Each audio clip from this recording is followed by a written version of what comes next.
contraste es notable por su crudeza. El que era recibido como ídolo ayer, hoy es Pumas también tenían que padecer los excesos en las entradas del estadio. El signo del credo universitario se negaba. Antes del inicio, Hugo se movía en la cancha como quien está.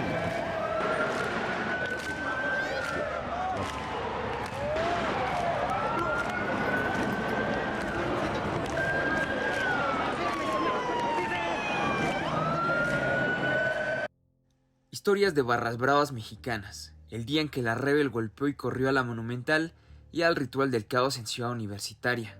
Antes de comenzar quiero pedirte que me regales un like y comentes qué otra historia de cancha te gustaría rememorar, que te suscribas al canal si es que te gusta la temática de hinchadas mexicanas, el coleccionismo de camisetas locales y los torneos retros del fútbol mexicano. Sin más por decir, empezamos. Sin duda alguna, el clásico más pasional y picante del fútbol mexicano es el América Pumas, el segundo y cuarto equipo con más afición en México y dos de las barras más numerosas del país. En el apogeo de las barras bravas mexicanas o su época dorada tanto en cancha como en presencia en el folclore del fútbol mexicano, se vivió uno de los casos de violencia entre ambos grupos de animación más grandes y que marcarían un parteaguas entre esta rivalidad.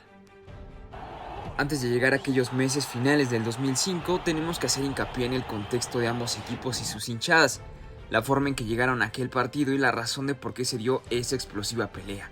Para esto, nos vamos al año 2002, campeonato en el que los aficionados de ambos equipos tuvieron un conato de bronca en las inmediaciones de la avenida Insurgentes, agrediéndose entre cerca de un centenar de aficionados y dejando un saldo menor de detenidos cercano a las 10 personas, mismas que salieron libres en menos de 24 horas.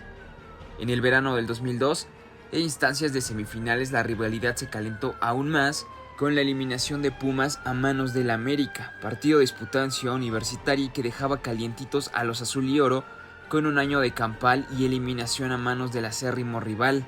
La semifinal terminó con saldo blanco con el aumento de seguridad a las afueras del México 68.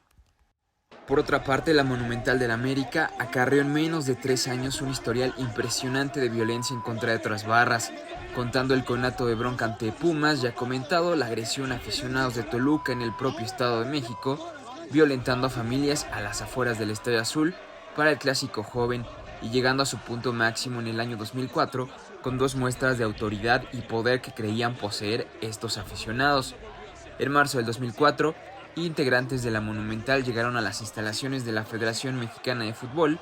para exigir un mejor trato de los arbitrajes para con su equipo y haciéndolo internacionalmente en los octavos de final de la Copa Libertadores del mismo año. Frente a Sao Caetano, la barra oficial del América ingresó a la cancha para defender a los suyos y agredir a golpes a los jugadores y cuerpo técnico brasileño, provocando que ambos equipos ingresaran a los vestidores por la invasión a la cancha de bastantes aficionados azulcremas, mismos que con vallas, carretas, tubos y de forma encapuchada tomaron la cancha al final del encuentro y provocarían un veto internacional al Coloso de Santa Úrsula.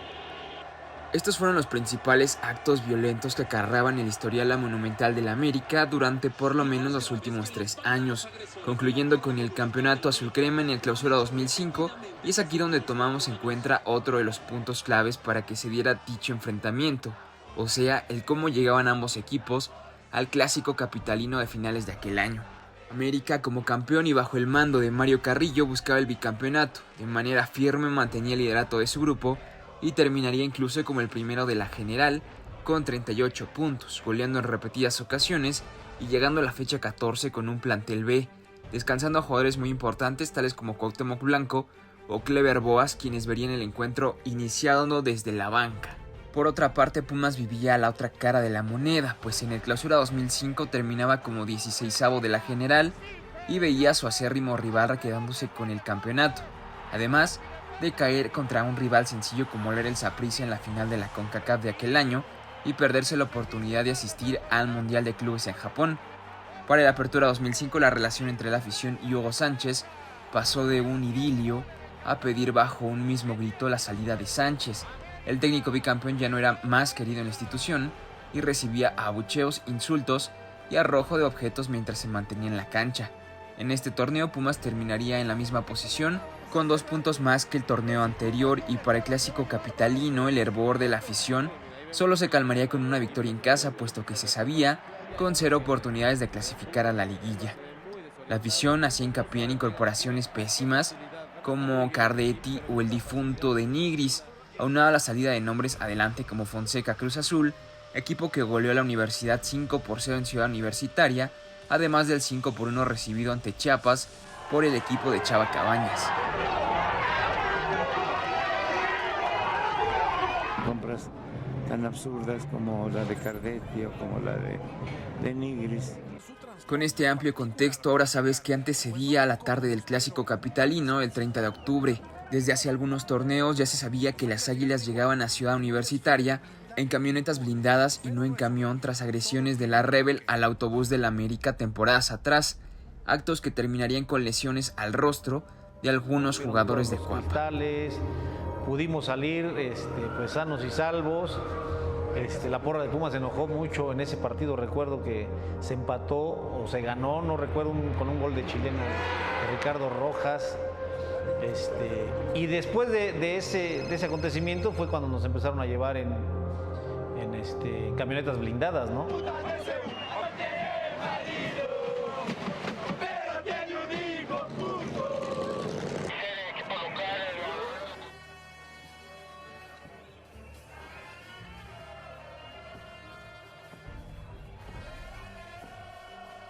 La Rebel recibía a los suyos con trapos, telones y humos, mientras que el conjunto de barras americanistas haría lo propio desde el minuto 1, provocando a los ya calientes rivales. 2 goles anulados en los primeros 45 minutos y poco más. La segunda mitad, el Chaco Jiménez y un segundo ya con la entrada de Cuauhtémoc sentenciaban la estadía de Hugo Sánchez al frente de la Universidad, y aunque Pumas conseguiría el descuento, la suerte ya estaba echada.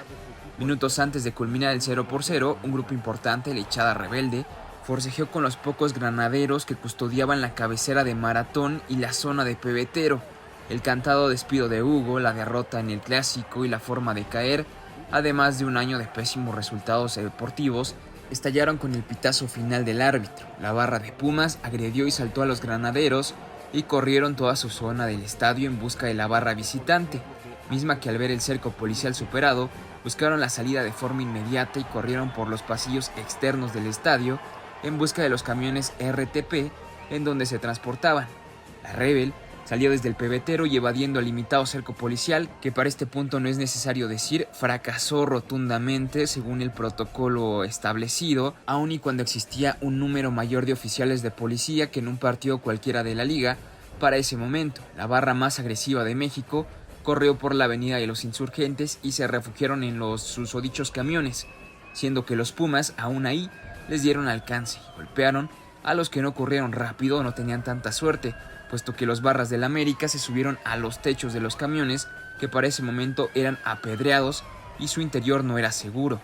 Miembros de la Monumental corrieron hacia las instalaciones de la UNAM a esconderse y, más arriesgado aún, cruzaron la avenida de los Insurgentes, donde el tránsito fue alcanzado por pedradas y cohetes. La Monumental terminó con miembros golpeados y, en el peor de los casos, descalabrados o alcanzados por alguna pedrada. La policía montada defendió a los visitantes y abrió un pasillo lateral para los camiones de RTP que ya estaban listos para marcharse. El cuerpo policial en el clásico era de 1,600 oficiales, entre granaderos, policía montada y un cuerpo de apoyo, mismos que fueron ineficientes y que solo con el pedido de auxilio posterior pudieron hacer frente a la pelea campal que se daba en ese momento. El saldo dejó más de 300 detenidos, 8 heridos, 1 de gravedad, quien a la postre mejoró su pronóstico médico, y decenas de vehículos particulares dañados, sin contar los autobuses en los que venían los integrantes de la Monumental y al Ritual del Caos. En menos de 3 años, 2 peleas campales entre ambos equipos harían de este encuentro un foco rojo a lo que los siguientes 2 años de la federación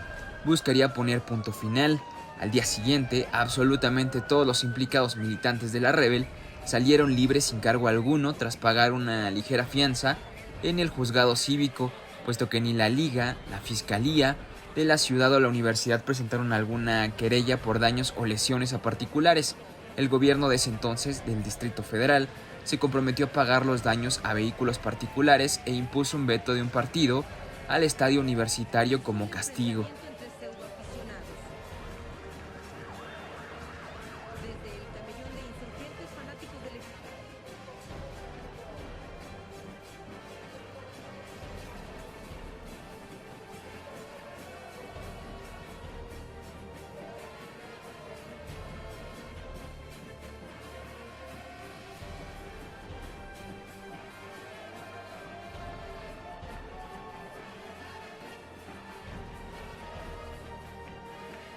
Alejandro Encinas, quien fungiese como el jefe de gobierno relevando a Andrés Manuel López Obrador a partir de finales de julio de aquel año, responsabilizó a los equipos de las acciones que hicieron sus barras, puesto que por parte de ambas directivas existía un apoyo financiero importante para que ambos grupos se mantuvieran como un bloque sólido de gente que asistiera a los estadios de manera ininterrumpida. Según Encinas Rodríguez, el cuerpo policíaco nunca fue superado, pero las obvias acciones que les he narrado dicen todo lo contrario, además de que Joel Ortega, quien fuese secretario de Seguridad Pública en aquel momento, tomaría en cuenta algunas acciones de violencia por parte de aficionados Pumas hacia Hugo Sánchez y la búsqueda de los hinchas visitantes dentro del inmueble para aplicar el veto de un partido como la gran sanción. En menos de un día el patronato universitario tomaría la decisión de despedir a Hugo como técnico del equipo, información que se dio a conocer a través de Arturo Elías Ayub en una rueda de prensa. Este ha sido uno de los casos más llamativos sucedido